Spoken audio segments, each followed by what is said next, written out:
વાક્યોના પ્રકાર. જેવી રીતે ગુજરાતીમાં વાક્યના પ્રકાર આવે છે, તેવી જ રીતે ઇંગ્લિશમાં વાક્યોના પ્રકાર પડે છે. 1. ડિક્લેરેટિવ, 2. ઇન્ટેરોગેટિવ, 3. ઇમ્પેરેટિવ, 4. એક્સક્લેમેટરી. ડિક્લેરેટિવ સેન્ટેન્સીસ અથવા વિધાન વાક્યો. ડિક્લેરેટિવ સેન્ટેન્સીસને વિધાન વાક્યો કહે છે. વિધાન વાક્યોના ઉપયોગો: નિવેદનો આપવા, માહિતી આપવા, સ્પષ્ટતાઓ વ્યક્ત કરવા. ઉદાહરણ તરીકે, the sky is blue, the moon is grey. Like કરો અને કોમેન્ટ કરો. ઇન્ટેરોગેટિવ સેન્ટેન્સીસ અથવા પ્રશ્નાર્થ વાક્યો. ઇન્ટેરોગેટિવ સેન્ટેન્સીસને પ્રશ્નાર્થ વાક્યો પણ કહે છે. પ્રશ્નાર્થ વાક્યોના ઉપયોગો: પ્રશ્ન પૂછવા માટે ચિહ્નનો ઉપયોગ જરૂરી છે. ઉદાહરણ તરીકે, what is your name?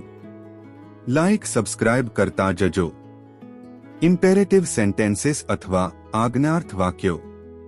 Imperative sentences આજ્ઞાર્થ વાક્યો કહે છે. આજ્ઞાર્થ વાક્યોના ઉપયોગ: વિનંતી, રિક્વેસ્ટ કરવા, આદેશ, ઓર્ડર આપવા માટે. ઉદાહરણ તરીકે, please close the door, stop it. Video પૂરો જોજો. એક્સક્લેમેટરી સેન્ટેન્સીસ અથવા ઉદ્ગાર વાક્યો. એક્સક્લેમેટરી સેન્ટેન્સીસ ઉદ્ગાર વાક્યો કહે છે. ઉદ્ગાર વાક્યોના ઉપયોગો: તીવ્ર લાગણીઓ બતાવવા, ઉત્તેજના બતાવવા.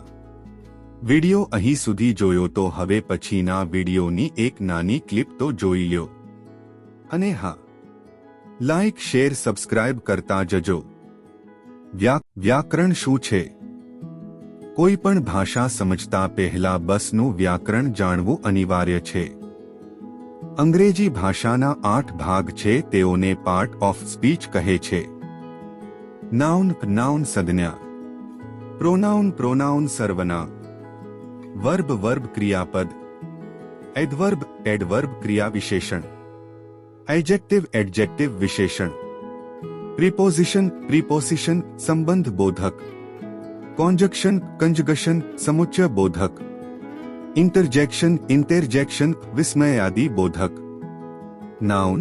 તમે જાણો છો કે આ સંસારમાં દરેક પરનીનું, દરેક ચીજનું કોઈને કોઈ નામ હોય છે.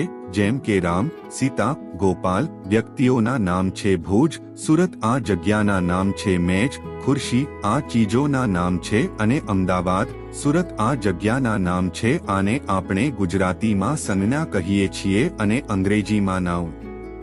સંજ્ઞાના 5 પ્રકાર છે, તેને મી જુદા જુદા ઢંગથી સમજાવ્યા છે. નાઉન. પ્રોનાઉન. પ્રાપરના કોઈ વ્યક્તિ, વસ્તુ અથવા સ્થાનનો બોધ કરાવતા શબ્દો વ્યક્તિવાચક સંજ્ઞા, સંજ્ઞા કહેવાય.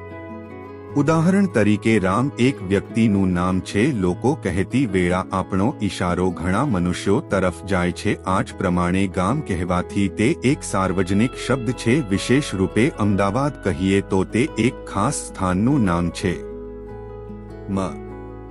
Common noun. જાતિવાચક નામ.